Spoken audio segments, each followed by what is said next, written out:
Putin supposedly has emerged as the victor, but he's really proved that he's no strategic genius, and he's no longer Mr. Infallible. And as for Prigozhin, well, he begins to look like an over-emotional criminal mastermind. Whenever there's war or conflict, the warring parties, the governments, try to lie as coherently as possible. What has changed is that the number of ways you can communicate in the digital world has changed out of all recognition from the past. So I think in Stalin's day, when I was writing, it was quite possible for him and his acolytes to control the narrative. These days, there are so many digital methods of communication that the way to get your message across has to be just spreading confusion.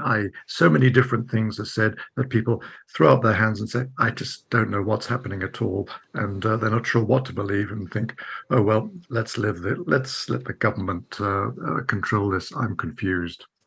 And Alan, many have been talking about the Russian people in what we saw yesterday. It was very much, we were looking at what the leaders were saying, looking at what Prigozhin was saying with his hugely animated videos that he was posting on Telegram.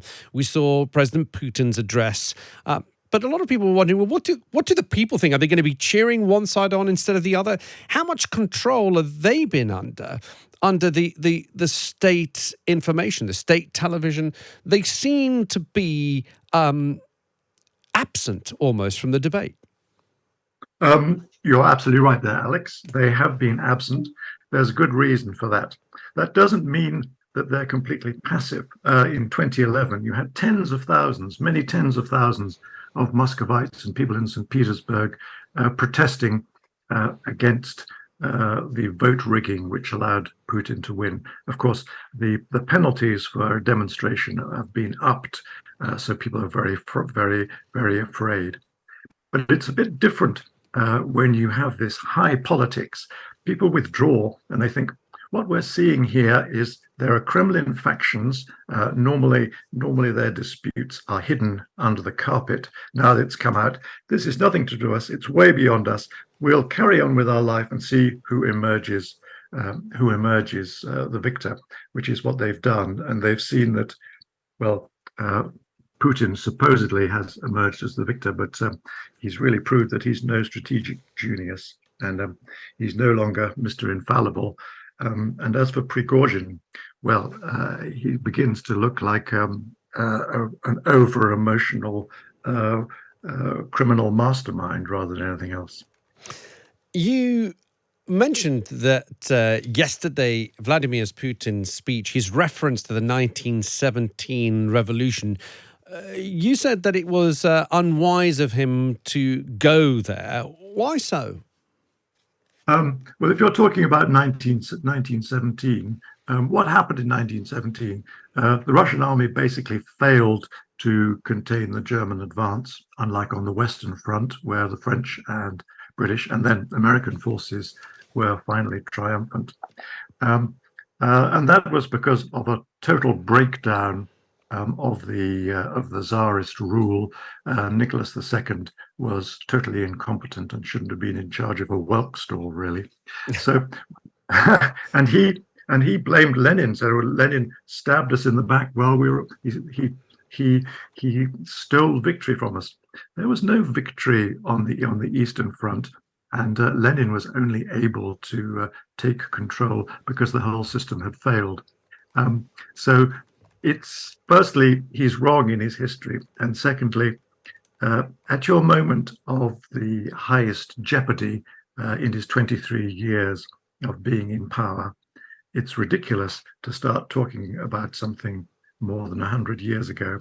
It just shows that Putin has his mind fixed on history and various historic wrongs, which he obsesses about. He has no idea of the future.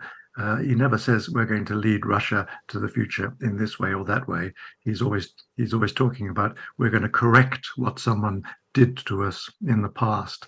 It's very a negative way of ruling.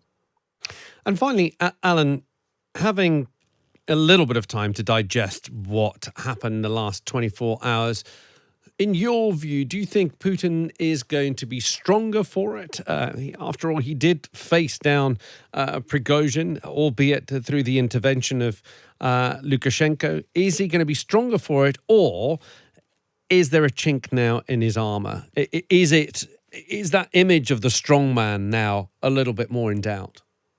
Well, you're definitely, both things are right, I would say. I think he's going to take the Turkish option. You'll remember in 2016, there was a failed coup against President Erdogan in Turkey. He saw the coup plotters off, and this allowed him to put every real opponent or potential opponent in jail. So I think there's going to be a crackdown.